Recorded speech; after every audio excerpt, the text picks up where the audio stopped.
ഹോട്ടലിലെ പെരുംജീരകത്തിന്റെ രഹസ്യം നിങ്ങൾക്കറിയോ? ഞാൻ നിങ്ങൾക്ക് കാണിച്ചു തരാം. അതിനുവേണ്ടി ഞാൻ ഇവിടെ അടുപ്പത്ത് ഒരു പാൻ വെച്ചിട്ടുണ്ട്.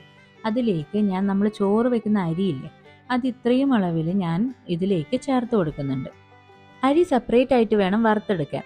കാരണം നമ്മൾ പെരുംജീരകത്തിന്റെ കൂടെ വറുക്കുമ്പോൾ എന്താ പ്രശ്നം എന്ന് വെച്ചാൽ അരി പ്രോപ്പറായിട്ട് വറുത്ത് കിട്ടൂല.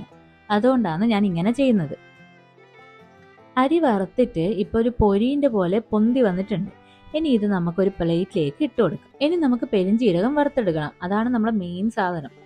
അതിനുവേണ്ടി ഞാൻ ഇതിലേക്ക് സെയിം പാനിലേക്ക് തന്നെ 50 ഗ്രാം പെരുംജീരകം ചേർത്ത് കൊടുക്കുന്നുണ്ട്. അരി ആയാലും പെരുംജീരകം ആയാലും വറക്കുന്ന സമയത്ത് ഫ്ലെയിം എപ്പോഴും ലോയിൽ വെച്ച് ചെയ്യണം. അല്ലേ കരിഞ്ഞു പോയാൽ, അല്ലേ പുക കയറിപ്പോയാൽ പിന്നെ അത് ഒന്നിനും കൊള്ളില്ല. ജീരകം അങ്ങനെ കൂടുതൽ ഫ്രൈ ആക്കി എടുക്കൊന്നും വേണ്ട.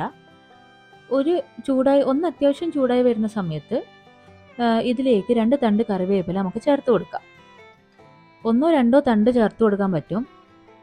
എത്രത്തോളം കറിവേപ്പില ചേർക്കുന്നോ അത്രയും രുചി ഉണ്ടാവും. എന്നാലും കൂടുതലായി പോകാൻ നിൽക്കണ്ട. ഇതിന്റെ കൂടെ തന്നെ നമുക്ക് വേണമെങ്കിൽ ഇതിലേക്ക് 2 ഗ്രാമ്പും 1 പീസ് പട്ടയും ചേർത്ത് കൊടുക്കാം. അതും അളവ് കൂടി പോകാൻ പാടില്ലേ.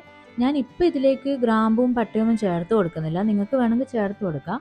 ഞാൻ എന്തുകൊണ്ടാണ് ചേർക്കാത്തതെന്ന് വെച്ചാൽ ചിലപ്പോൾ നമ്മൾ ഈ ചിക്കൻ കറിയൊക്കെ ആക്കുമ്പോൾ എണ്ണയിൽ ആദ്യം തന്നെ ഗ്രാമ്പും പട്ടയൊക്കെ ഇടില്ലേ, അപ്പം ഇനി അത് കൂടിപ്പോണ്ടാന്ന് വിചാരിച്ചിട്ടാണ് ഞാൻ ഇതിലേക്ക് ചേർത്ത് പൊടിച്ച് വെക്കുക. കറിവേപ്പില ചേർക്കുമ്പോൾ കുറച്ചും കൂടി നല്ല ഹെൽത്തി ആവും നമ്മളെ കറികളൊക്കെ. കാരണം നമുക്കതിൻ്റെ ഗുണങ്ങളൊക്കെ അറിയാമെങ്കിലും അത് ഏറ്റവും കൂടുതൽ എടുത്തു കളയുന്ന ആൾക്കാരാണല്ലോ അല്ലേ ഭക്ഷണം കഴിക്കുമ്പോൾ.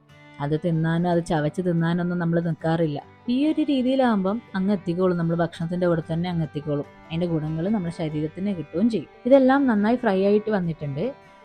വെള്ളം ഒട്ടും ഉണ്ടാകാൻ പാടില്ല. അല്ലേ ചിലപ്പം നമ്മൾ കുറേ കാലം വെക്കുമ്പോൾ ചിലപ്പം പൂപ്പ് വരാൻ ചാൻസ് ഉണ്ട്.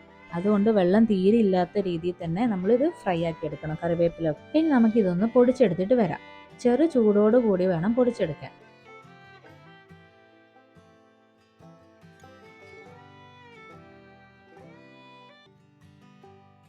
ഇത് നോക്കിയാൽ നല്ല ഫൈനായിട്ട് പൊടിച്ചെടുത്തിട്ടുണ്ട്. ഇനി ഇതൊരു എയർ ടൈറ്റ് കണ്ടെയ്നറിലേക്ക് ഇട്ട് സ്റ്റോർ ആക്കി വെക്കാം. എയർ ടൈറ്റ് കണ്ടെയ്നർ ആയിരിക്കും ഏറ്റവും നല്ലത്. അല്ലെങ്കിൽ കാറ്റൊക്കെ കയറി ചിലപ്പം കേടായി പോകാൻ ചാൻസ് ഉണ്ട്. നമ്മൾ പെരുംജീരകം ഉപയോഗിക്കുന്ന ഏത് കറിയിലും അതിന് പകരം ഇതൊന്ന് ചേർത്ത് നോക്ക്, കുറച്ചുകൂടി ടേസ്റ്റ് അടിപൊളിയാവും.